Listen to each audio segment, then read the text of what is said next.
करेला। का करी हमार चटैया जलेबी बड़ी खाए के मन करेला। अच्छा चोटहिया। हाँ हाउ जवन गुड़हिया होले उहा का रे?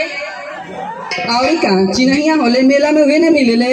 अच्छा साल भर में एक बार तो मिलेला हो। मैं जानत हूँ देसी मेहरारू ढेर वही के जो है नी। हे राजा हाँ एगो बात कही।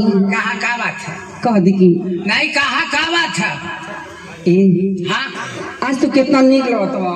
अरे हर बाबू का जिन छू मेहरारून के छुअले पर मुके करौना धैले था ना।